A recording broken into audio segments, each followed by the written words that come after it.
Hello and welcome to the inaugural episode of My Cyber Why.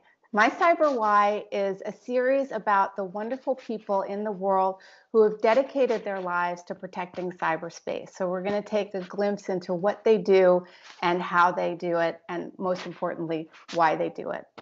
And our first guest, I'm absolutely thrilled to introduce you to Dr. Kelley Misata of Sightline. And Kelley, please tell us who you are. Diana, thank you so much for inviting me to be a part of this first conversation. It's interesting when you think about, this question of who am I? It seems really obvious. And yet the first thing that comes to mind is that I feel I'm CEO and founder of Sightline Security, yes. But I feel as though I'm someone who didn't expect to be in the field of security. So I feel like a newbie.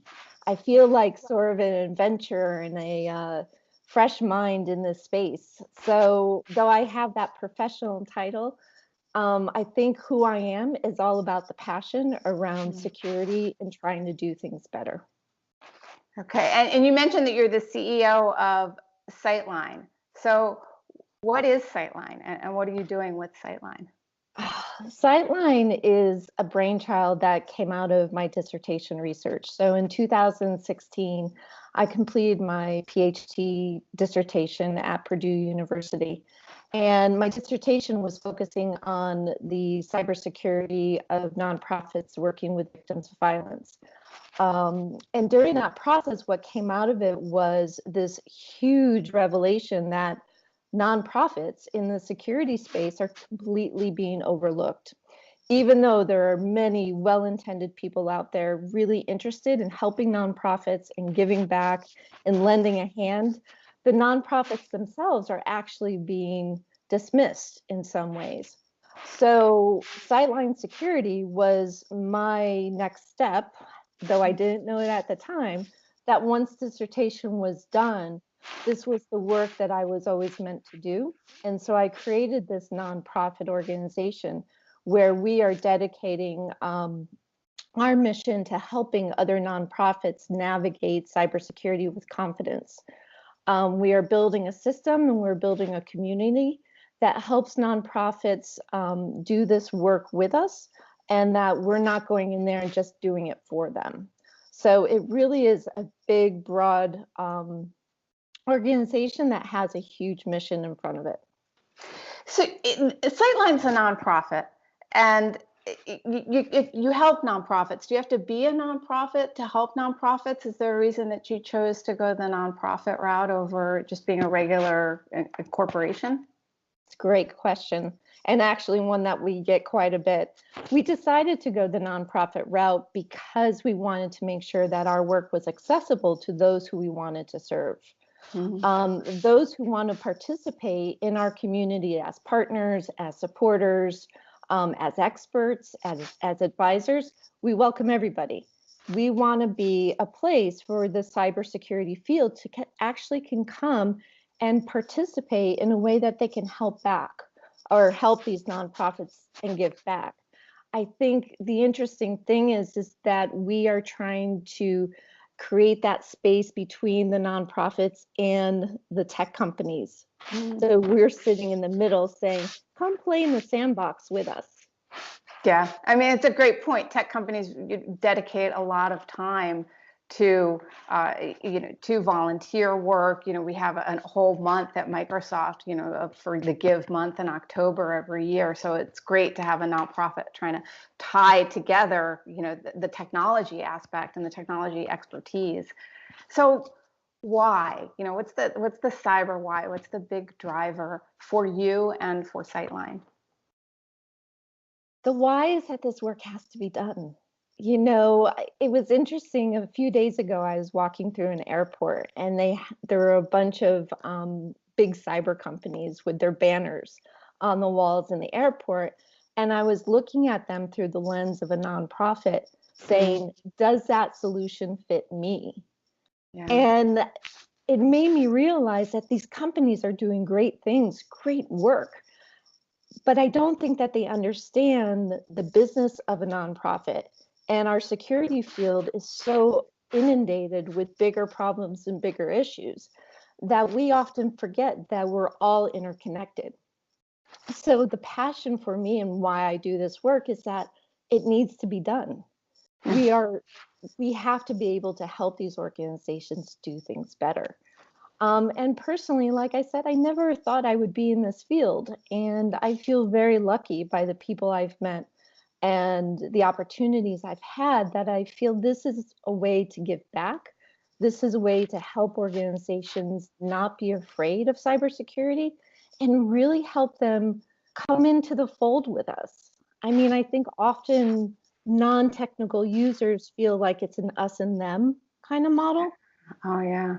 And when I was doing my PhD, I had to sort of learn how to be part of the them. And I said, why do we have to do that? We can actually create a wider circle where everybody can be a part of the conversation, a part of the solution, a part of making security better. When you say it has to be done, if it isn't done, I mean, what are some of the risks or the downsides if we don't, help and intervene with nonprofits on their cybersecurity posture? Well, one of the greatest examples that I was discussing recently was that many of these larger organizations have boards of directors, and you have boards of directors who are volunteering or giving money to nonprofits with their name and other credentials to be able to do that giving. Yeah. Well, that means that their work and their name connected to their large organization is now connected to that nonprofit. So if we don't help them, the chain falls. The connectivity of all of us, whether we're individuals, whether we're companies, whether we're for-profit, nonprofit, local, domestic, international, it's such a connected space we live in. If one of those pieces falls, the entire system's going to fall. And with nonprofits not necessarily being the front lines of things, they're often sort of back here, and people say, oh, they don't have the money, they don't have the resources, they don't have the time, their mission for good, who wants to attack them, all of these arguments. And I'm saying that's not how we should be looking at it. We should look at them as a business just like any other business, with stakeholders and customers and a mission, and we should step in and help. And I want Sightline to be that place to start that conversation and to create that space for organizations both on the tech side to come in, and for the nonprofits to come in and have a community to say, let us help you assess where you are, let us help you create a plan. And then when you have that work done, we can connect you with solution providers wanting to help. Yeah, and wouldn't it be nice if attackers would give a pass to, oh, you're a nonprofit doing good work, you're helping, you're helping people in need, you're helping animals in need. Our ransomware will just, be able to skip over your organization. Yeah, that'd be nice, Exactly. But it's not the way that the world works. We get that quite often. We hear it often that, that organization XYZ is mission for good. Who would want to attack them? Yeah. So part of our work too is helping the nonprofits see themselves in a different light when it comes to security as well. It's not always about the tech companies coming in with the red capes. It's about helping the nonprofits level up their understanding and awareness around security best practices, solutions, and just a presence of mind for their business. Yeah. Yeah. All right. Well, last question.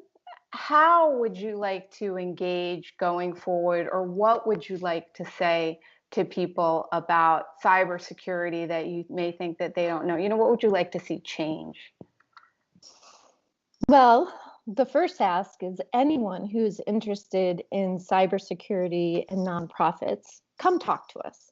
We have lots of ways for people to be involved, whether it's joining our advisory council, whether it's helping us financially. We have this amazing assessment tool that we are building based on the NIST cybersecurity framework, but we need development funds to be able to make that happen. We have community that we're creating to help solution providers play a part. So if you're interested in this space, come talk to us. We will find a home for you. And, I think the other thing that I would ask out to the community is that we continue to all open our minds to talking to different people about security, embracing that not everybody comes from the same place, and that we can actually have really deep conversations if we widen the circle. And I want to be part of widening that circle. Volunteers needed, good people needed. So Kelley, if people are watching and they want to get involved, how can they find you and Sightline? Sure. Easy, sightlinesecurity.org. You can email us directly from the website and be excited to talk to anyone who's interested in learning about nonprofits or wanting to participate. That's great. Thank you so much for the work that you do. And thank you very much for being on the first episode of My Cyber Why. Oh, my pleasure. Thank you, Diana. Thank you, Kelley. And thanks everyone for watching.